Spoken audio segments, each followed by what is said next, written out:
So here we go again with Shane, but I don't know why he keeps doing this though.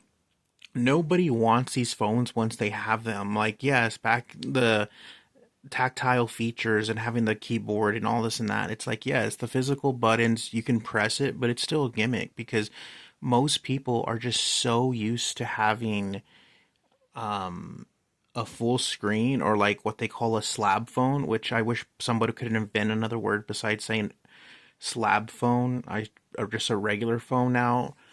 But this is the same thing what I made on the other video. The last couple of videos was about the Motorola Razr, and then we have the um, obviously the Samsung Fold 6 and 7.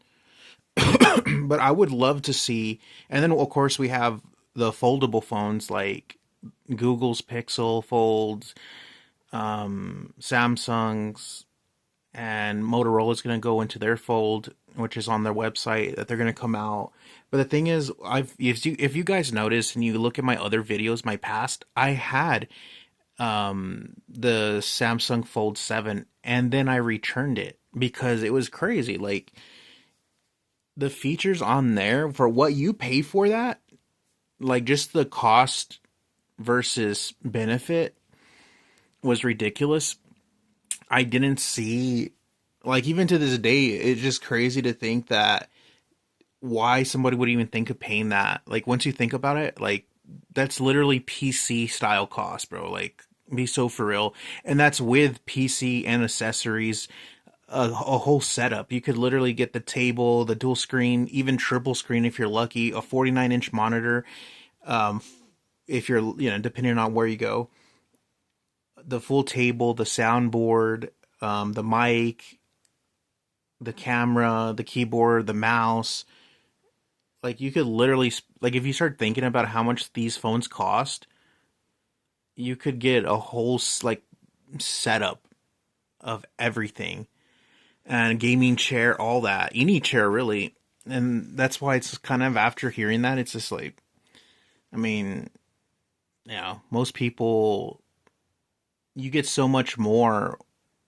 Why get one phone that may last you for a little while versus something that you could have all these features and use it a lot longer, or not a lot longer, but a lot more during the day, throughout that. Like it's so much more productive. You could actually go streaming, you can go, like, just the whole setup. You could literally use that for, I wouldn't say for a lot longer, but you could use it more productive, right? And so, like, more of a better investment. So then seeing this, the same thing, it's not necessary because most people want to have the screen just not here, just on top, but on the bottom as well. And you can tell this is the first version. This is the Unihertz Titan. This is Unihertz Titan 2. You can tell on this one, you can't really tell because of my camera, but yeah, obviously this one has deeper, richer colors, toned just better. But look at the screen size, and you can't really tell because the camera's close. But if we can focus on here a little bit better, in reality, like if you're seeing it on 4K resolution or even have an 8K TV, which it wouldn't even be able to pick up everything, but this is smaller but better. But how much more efficient is it? So we're gonna zoom out here real quick so you guys can see the real comparison exactly. So let's see if we can adjust it a little bit better. Maybe we can't because of the cameras. Well, maybe we can. And so now you can really tell how small that screen is. Comparison, not just with your hand, but comparison of the design, right? And if you know the measurements, now you can say, let me get that zoom. I got to stop putting things in front of the camera because it focuses on that. Well, obviously the camera can't pick it up, but so it doesn't matter now. But this, even though the further it is, so you have to remember just the distance between the camera and laying it down on a table versus how the adjustments are. And in theory, this one is still like more of a, it would be the same as having this on 60, 70 plus screen resolution or screen brightness versus having this probably around under 50, so maybe 40. That's the same, the difference. And yes, while this does pop, look how much you're missing on the screen real estate. And so this is still the more comfortable to hold. This, on the other hand, is bigger and larger, but it's, once you hold it, these corners are really sharp. This one's not, it's more rounded, a lot rounded, actually. But see, even though if you have a better display on this, look how much screen real estate. And obviously, it's just a tree with in the sky background.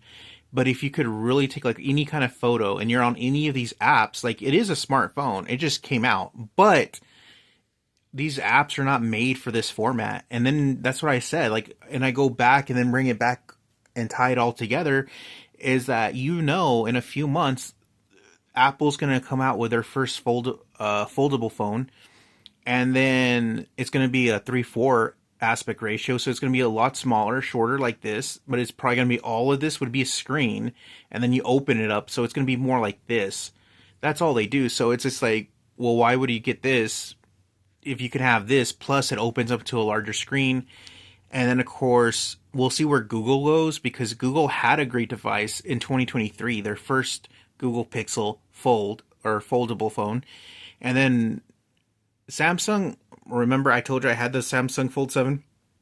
The only problem and the only issue with that is that there's a few, but to get into just the display, it's narrow, right? Like, it's so much narrow. It's like this, right?